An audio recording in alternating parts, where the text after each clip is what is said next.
Jean chapitre 8 verset 12.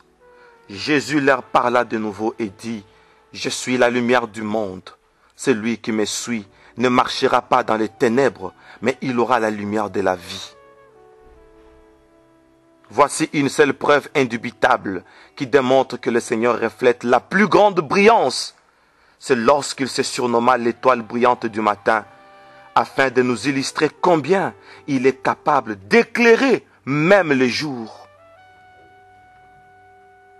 Vu que l'amplitude de sa luminosité va au-delà de la médiane jusqu'à déborder des valeurs scalaires, afin de projeter sa lumière et alimenter l'espace cosmique, l'univers, ainsi que toutes les galaxies, sans être englouties par les vides ou limitées par l'immensité de l'espace, afin de donner une bonne leçon aux astrologues, magiciens, devins, alchimistes et ceux qui s'illusionnent dans la magie des Illuminati, qu'ils sachent que le monopole de la grande magnitude de la brillance appartient à un seul nom, Jésus-Christ, le Père des Lumières, qui avant toute chose proclame son tout premier vocabulaire après un long silence éternel pour dire que la lumière soit et la lumière fut.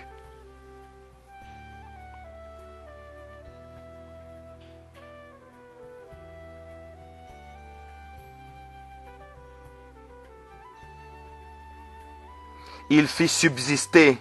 la lumière avant toute chose, pour que le reste de sa création, ses œuvres et son ouvrage soient engendrés et caractérisés par l'éclat de sa gloire, de sorte que tout le prince des ténèbres soit découvert par la confusion et que l'obscurité profonde se dissipe et mette à nu ses souverains officiants de nuit, afin que finissent la peur et les angoisses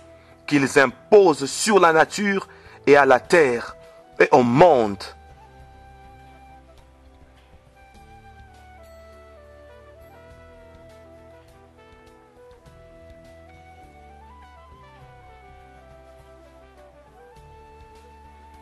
Quel grand privilège pour nous d'être le premier bénéficiaire d'un éclairage que lui-même appelle feu dévorant, destiné à détruire et dissiper les ténèbres de ce monde, ainsi que tous les phénomènes qui ont pris la nuit en otage dans les intentions de nous installer des zones d'ombre et s'imposer par les principes d'occultisme afin de profiter de l'obscurité, pensant à assombrir notre destinée. Heureusement que par le mystère d'illumination, notre Seigneur nous communique son éclat qui désormais brille sur tout l'univers et continue son parcours sur notre intelligence afin d'initier notre intellect dans le monde du discernement qui communique à nos pensées le comble de la révélation.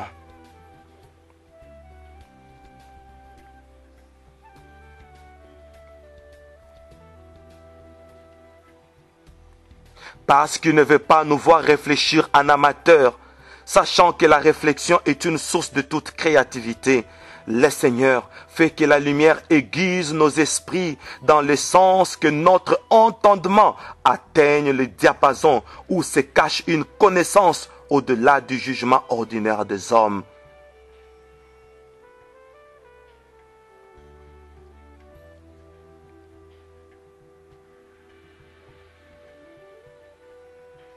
C'est ainsi que notre Seigneur, par cette dite lumière, nous inspire ce que nos compétences humaines n'arrivaient pas à saisir ni à interpréter par une limite de conception.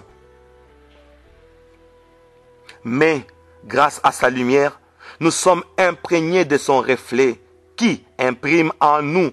les caractéristiques divines depuis notre intérieur en forme d'une impulsion spontanée qui fait face à la nature humaine et développe en nous les facultés défaillantes, de sorte que l'inspiration devienne notre domaine par l'animation d'un souffle prophétique qui impacte notre intelligence pour faire de nous des producteurs du savoir. Alléluia.